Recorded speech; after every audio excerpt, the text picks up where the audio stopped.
front of that wall and pulled it out a little bit. And we like to call those our cave ribbons. But further off to the right, you'll notice these ones hang a little bit farther off the wall, kind of like a set of curtains. So we call those our cave curtains. But as water passes over these formations, they will continue to grow, sometimes growing so large that they touch the ceiling and the ground at the same time, forming what are known as our cave draperies, like this one right here. Now these dripstones and flowstones may look different and sound different, but they are actually made through the same process. Now that process starts on the surface as rainwater. That rainwater will hit the ground and it seeps into the soil, mixing up with plant and animal matter. When that happens, it will pick up carbon dioxide, or CO2, and become what is known as a weak carbonic acid.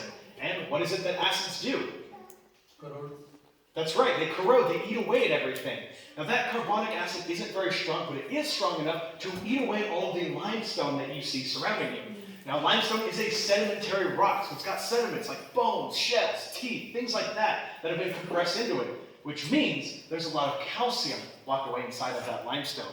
So as that carbonic acid is eating away at that limestone, it'll actually pick up some of that calcium on its way down, and it forms a solution known as calcium carbonate. Now, as that calcium carbonate continues making its way deeper into the ground, it might hit an open area like the room we are standing in. And I'm pretty sure everybody here knows what happens when something carbonated comes into contact with oxygen. What happens whenever you crack open a can of soda? All right, you get that fizz, you lose that carbonation. That same process will happen to that calcium carbonate.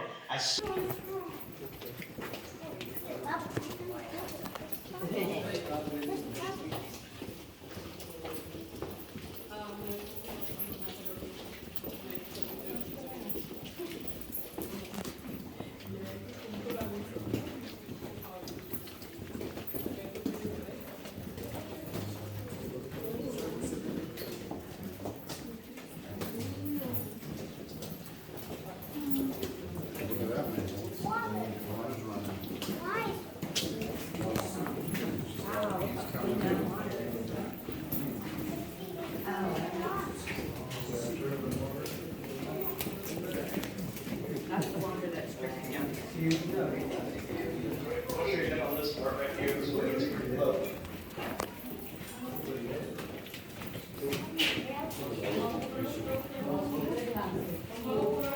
Continue with this part where my light is going to read that small calcium.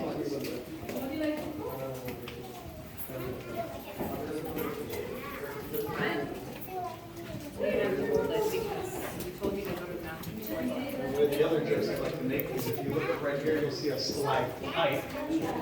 Get it? Yeah, the majority of my tour is going to be really bad dad jokes. You know, it's just that's a fair bit.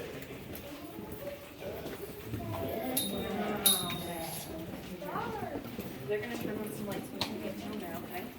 They are?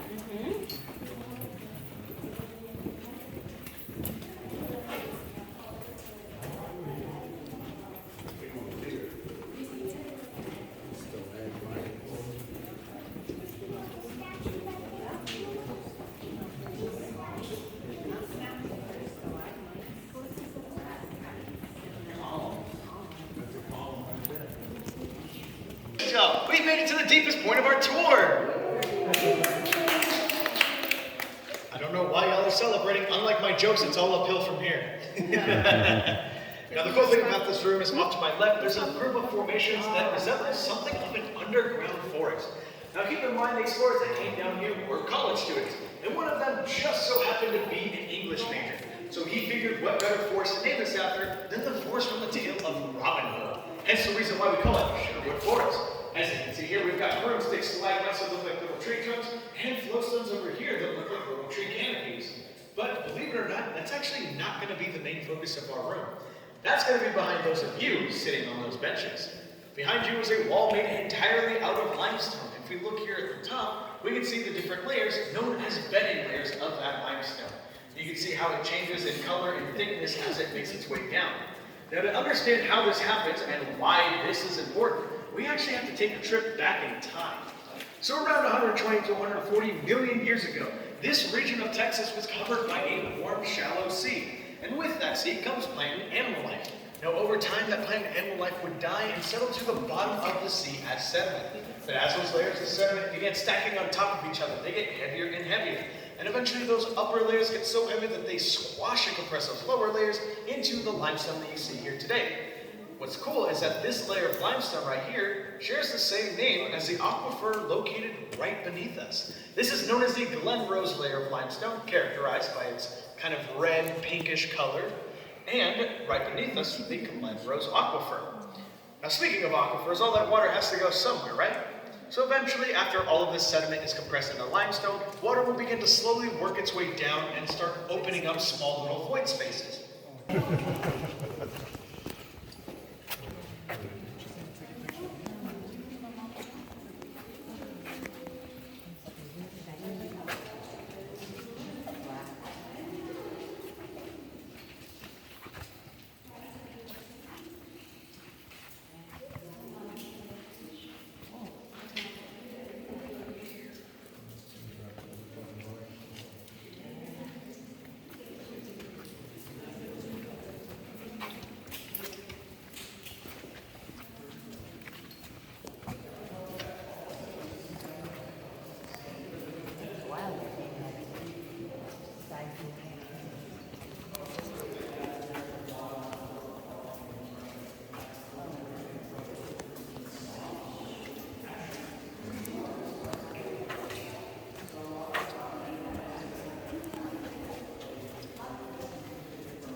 Are you with them? No. Oh, okay.